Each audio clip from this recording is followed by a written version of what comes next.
Lakeland Currents is sponsored by Nisswa Tax Service. Nisswa Tax Service offers tax preparation for individuals and businesses. Across from City Hall in Nisswa and on the web at nisswatax.com.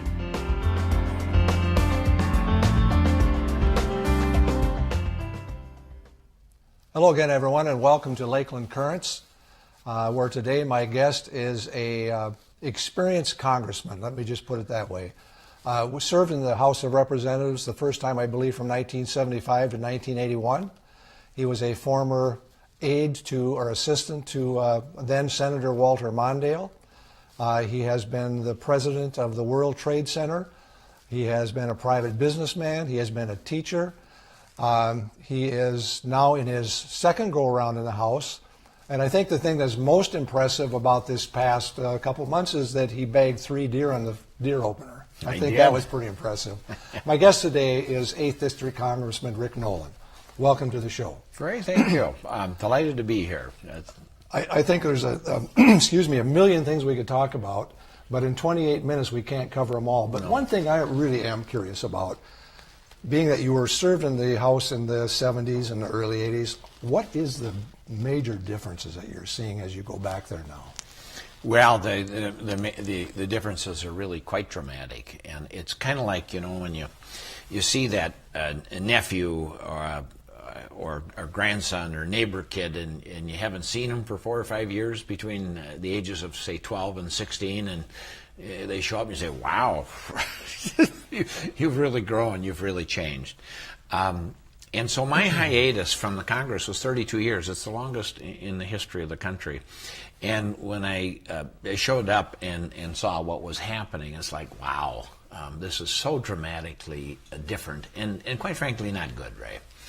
And there are many differences, you know, some very major and some not so major, but different. And the 2 major ones are opposite sides, quite frankly, of the same coin. My previous last election cost a couple $100,000. This one we just got through, all money in, was over $20 million. I mean, that's just obscene. It's wrong.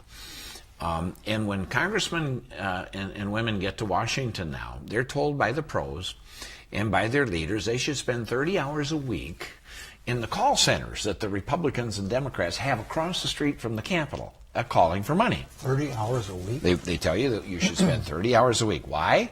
Well, because generally the one with the most money gets the most votes.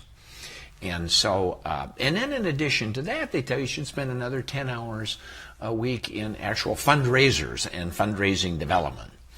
So the opposite side of that coin then, if the members of Congress are across the street dialing for dollars, then 40 hours a week, and God knows how many hours traveling back and forth to their districts. In my case, it's a 7-hour trip door to door, so that's 40. You got 54 hours into the week, and you haven't spent any time governing yet. So that's the opposite side of that coin, and that the Congress doesn't really govern anymore. It's really not a very democratic institution. I did a little study and found that when I had served before, we had between 7,000 and 8,000 subcommittee and full committee meetings. We worked 5 days a week. Was this like a course of a year, or over a term, a 2-year term? Yep, 7,000 to 8,000 of those meetings, and we worked 5 days a week. And you'd come in every morning, and you got to know your colleagues. You got to know where the opportunities were for compromise, for agreement, for fixing things, solving problems, you know, getting things done. This Congress, well, now, granted, we're only halfway through, but we've had less than 500 of those meetings. So everything comes from the top down now.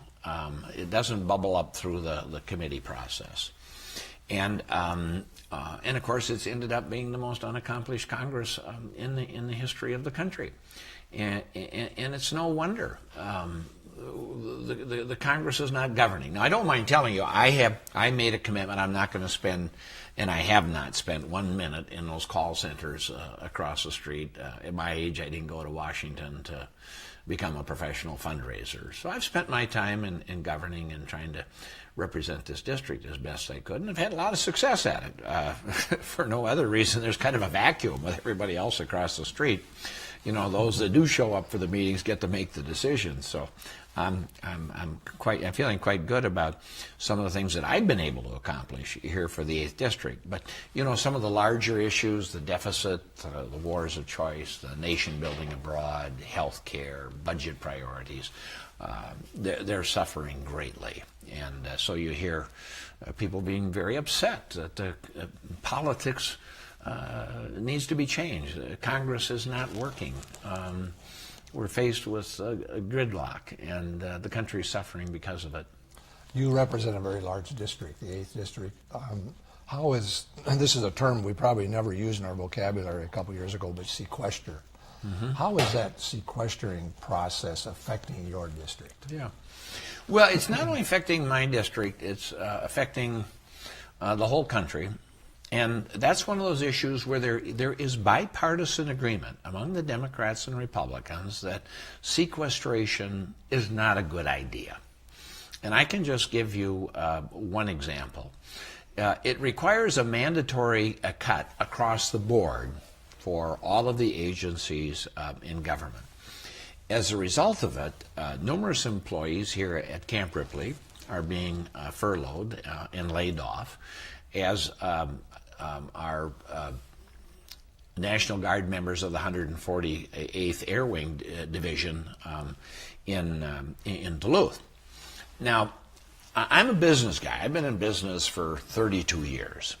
In business, if you're struggling, you don't do across the board cuts. You cut where you can save $1. You might invest some more where you need to, expand your market. In any event, you look at it intelligently as opposed to just doing slashing across the board. So in the case of Camp Ripley and the 148th, that's the National Guard. They become the front line of our national defense. They are very, very good. And guess what? They cost about a quarter of the regular Army. So if you're struggling financially, do you want to invest in the National Guard? Or do you want to maybe cut back the troops in Afghanistan or some faraway place around the world? For me, it's an easy decision. But sequestration doesn't allow you to make those kind of decisions. So I'm hopeful that in this new budget deal, at a minimum, we will allow the various departments, in this case the Defense Department, to use some discretion on where the cuts will be made. And if I had my judgment, we'd do away with sequestration, and we'd just sit down, take a hard look at the budget, and see where we can save money, and maybe in some areas where you need to invest some more. And I can give you one quick example. I've been meeting with the Inspector General on Afghanistan. And in addition to the $1 trillion on the war, we spent $60 billion in infrastructure projects. Not a one of them has been completed. I mean, it breaks your heart. The patriotic young men and women who sacrificed their lives to secure some of these areas. It's now the #1 narco state in the world, produces more heroin than the rest of the world combined. It's the most corrupt nation in the world. And we got $12 billion in the budget for Afghanistan. I'm working to see if I can't knock that out. And you know what? We can use that money for some deficit reduction, maybe some tax reduction, but we can also use it to invest in America, our roads, our bridges, our harbors. Our infrastructure is falling apart. It's 60, 70 years old. And that's the foundation of our economic success. So things like sequestration don't allow you to make those kind of changes and adjustments. So I think it's a bad idea. And there are a lot of Republicans and Democrats who agree with that. So hopefully there will be some changes to that coming up in this next budget deal. Speaking of the next budget deal, you're looking at, was it February? Sometime that you need to come up with a new plan. Is anything happening in the planning stages of that right now, to how that's going to be dealt with? Well, the conference committee is meeting, but that's one of the big changes that's occurred. I got on the agriculture and the transportation committees, and I'm glad I did. They're two of the few committees that have actually been meeting like they did in years past. But the conference committee on the Farm Bill, only the big four met to resolve differences of opinion on that. The rest of the conferees weren't invited to the meeting. When I say the big four, the chairman of the House and Senate Ag Committee and the ranking members of the House and Senate Ag Committee. Now, I'm on the conference committee for the Water Resources Development Bill, and I'm hopeful that the whole committee will be able to meet. But when I served before, if you're on a conference committee made up of the members of the House and Senate, Republicans and Democrats, everybody would meet. And you'd go over your points of difference and argue the merits and ultimately have a vote. And you know how that worked, Ray. I mean, the left would always have amendments to make it more perfect, and the right would have its amendments to make it more perfect. But usually there was a middle ground that emerged that everybody could be comfortable with. But that's just symptomatic of how the Congress doesn't govern anymore. When the conferees are appointed and they don't meet, and you just have a couple of people, I can give you, you know, what happens in this process, something very important to our region, our area here. I teamed up with Congressman Vicky Hartzler from Missouri, a Republican, and we defeated a budget proposal to have USDA inspectors of catfish. And you say, well, what does that got to do with, with the 6th district? Well, first of all, it's a $170 million program. And it affects several thousand people who work in seafood processing just west of town over here in Motley. We have the highest per capita number of people working in seafood processing in Motley, Minnesota, of any country in America. Now, the FDA does that seafood and fish inspection. So, and they do a good job. Nobody's complaining about it. So the thought that we would have an FDA inspector, they're inspecting the salmon, the walleye, the cod, the octopus, and then a USDA inspector standing alongside them waiting for a catfish for $170 million to protect some catfish producers down in Mississippi. I mean, it's an absurdity. It's the kind of thing that drives people crazy. It's a waste of money. It's very upsetting to the people in the business. We got that killed. Vicki and I teamed up. We killed that in the House Agriculture Committee, but it went through the Senate bill. Well, Tad Cochran, the senator, a minority member within the minority, is saying there ain't going to be any farm bill unless I get my catfish inspection program. And, you know, years past, we would have, in a conference committee, we would have had a debate on the pros, the cons, the merits, like we did in the House, and we would have defeated that catfish program, saved the taxpayers some money, saved, you know, the seafood processors, Trident and Maury's and others around the country, the extra hassle. But that's one of the changes that is not good. If you're going to have a conference committee, everybody should be on the committee. Yeah. And you should discuss the merits of all of these proposals. We're into January, and the last time we had the government shut down, it seemed like there was so much fallout that there wasn't really an appetite to have that happen again. Do you see that as still a risk? Because there are still some people who are saying, if that's what it takes to get what we want, we're going to do it. Yeah. The consequences were so harmful to the economy. You know, I'm you know, growing up in the country like you here, I guess I'm kind of the eternal optimist, you know, with all this horse manure. We're going to find a horse or a pony somewhere. So I'd like to see we're going to put an end to that, but who knows? Huh? Yeah, who knows? There's so much political posturing, and as opposed to sitting down in committee and fixing things and solving problems, getting things done. You have, if I'm not mistaken, I believe you used to live in the Middle East. I did, yeah. Lived there for 4 years, did so business. So you have some real experience. Yeah. Were you in the Saudi Arabia area? Where were you when you were there? Lived in Abu Dhabi, but did business in Saudi and throughout the region. Do you think that we're going to have an exit strategy to get out? It doesn't seem that we are really changing their cultures. What's your feeling about that? Well, you know, I was cited as having played a leading role in keeping us out of the war in Syria. And to do that, I had to challenge the President and the Secretary of State Kerry and Secretary of Defense as well. And I was glad that I could do that. I sensed within the Congress there was very strong bipartisan support against us getting involved in that war in Syria. I mean, I found myself working with people like Rand Paul and Republican Chris Gibson and Republican Walter Jones. And we were able to persuade the president that this matter should go before the Congress and that we should find a diplomatic solution. And we were able to do that. I, having lived there and worked there, studied the language, studied the culture, Ray, I am convinced beyond any reasonable doubt whatsoever that we have no friends in this age-old, century-old conflict over there between the Shiites and the Sunnis. And the more we get involved, the more we alienate that entire part of the world. It seems we inadvertently, obviously not intentionally, but we incentivize more and more people to become more and more radical and more anti-American. You get into places like Afghanistan, 95% of the people are illiterate. They don't have access to mass communications. Hell, they wouldn't know we existed if we weren't there, right? Mm-hmm. But you start dropping warheads on people's foreheads, and no matter how good your intentions are, you just stimulate a tremendous amount of resentment. And I don't think it's in our national interest to continue to engage in these conflicts.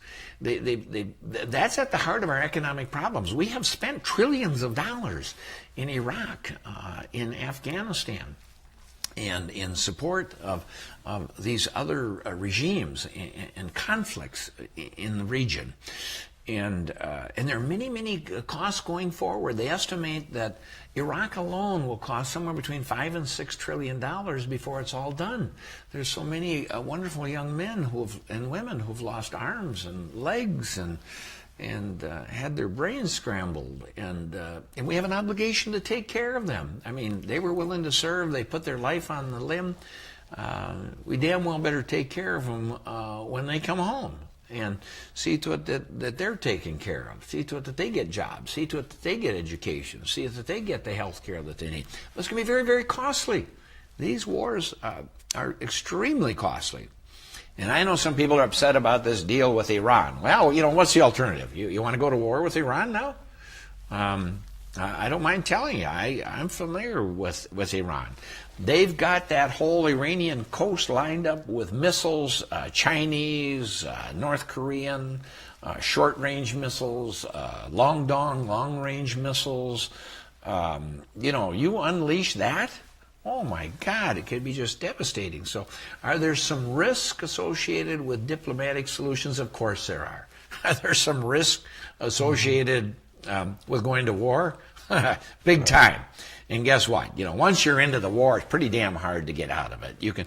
Once you're pursuing peaceful initiatives, I for one don't want Iran to have nuclear weapons, and I voted for the tightening down on every sanction we can to preclude them from getting. But I'm all for diplomatic solutions. We found a diplomatic solution in Syria. We got rid of the gas weapons.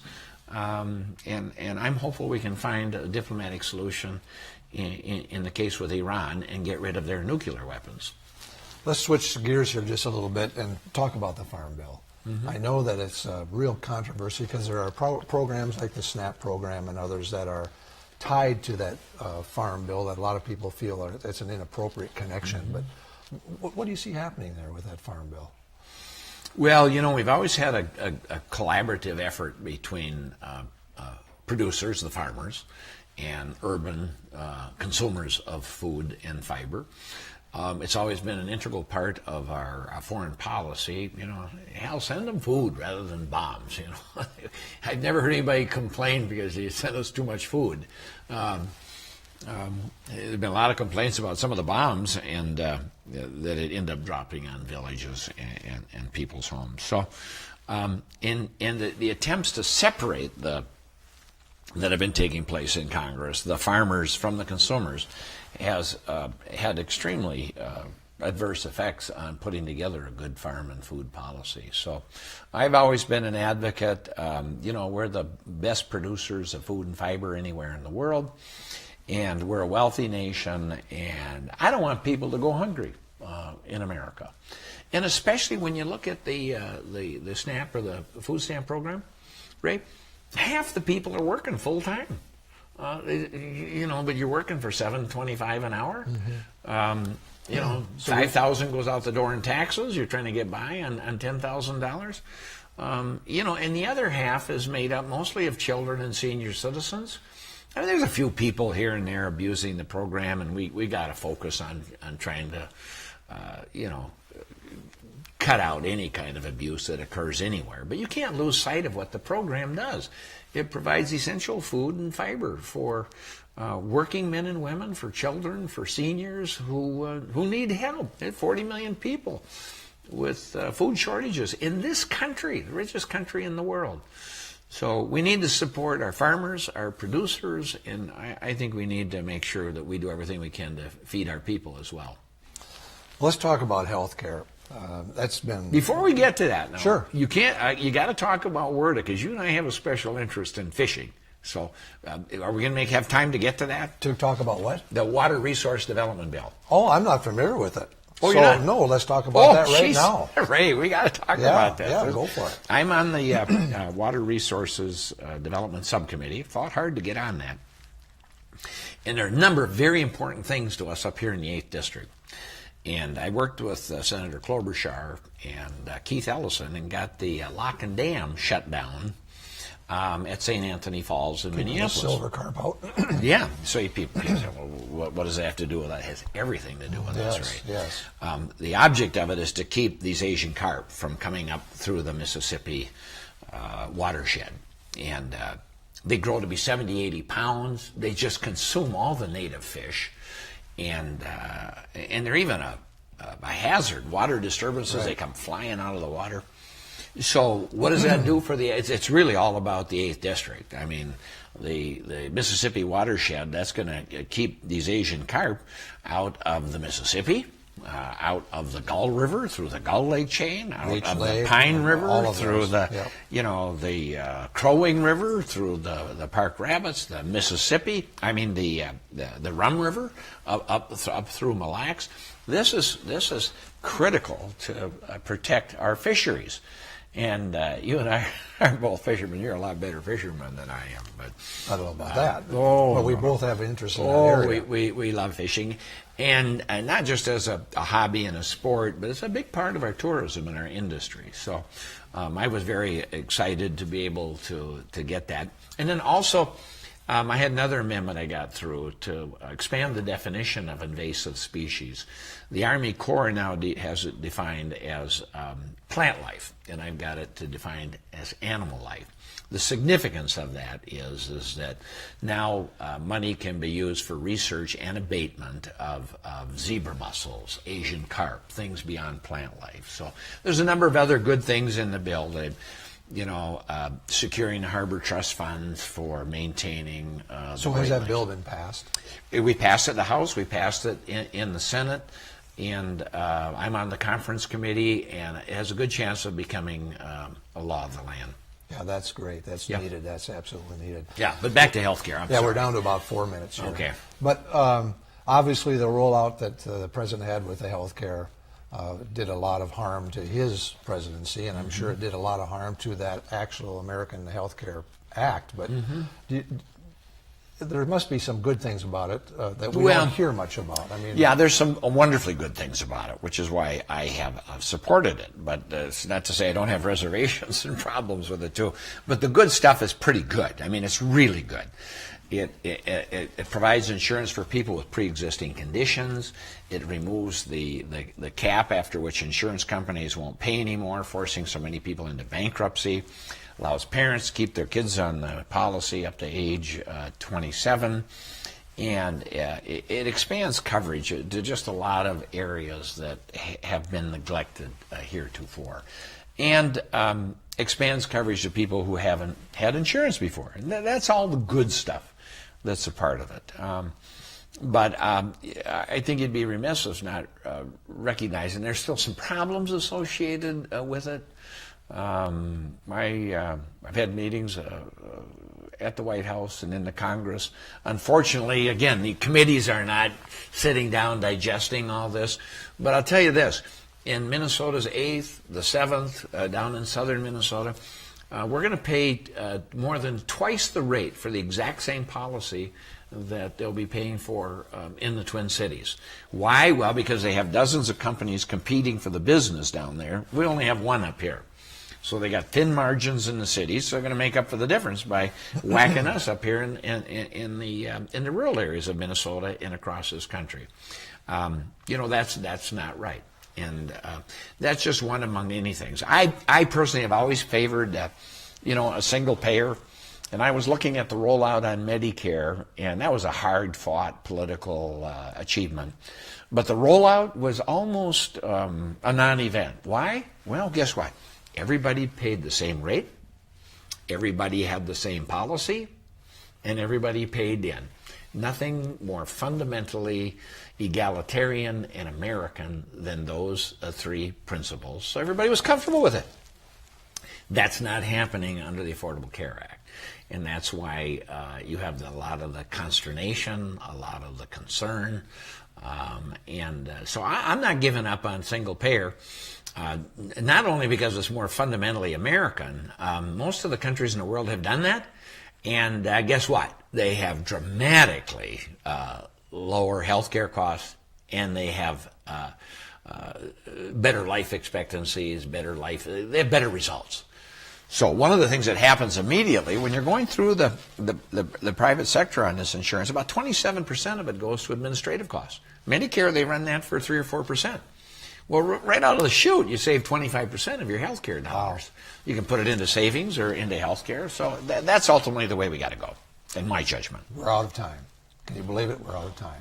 But thank you for taking the time out of your busy schedule to come and share with us many interesting things that you're doing in your Well, thank you. You got a great listening audience, and I've always cherished our relationship with Lakeland Television and you and all the people here. So thank you very much. It's a great pleasure. You've been watching Lakeland Currents, where we're talking about what you're talking about. I'm Ray Gildow. So long until next time.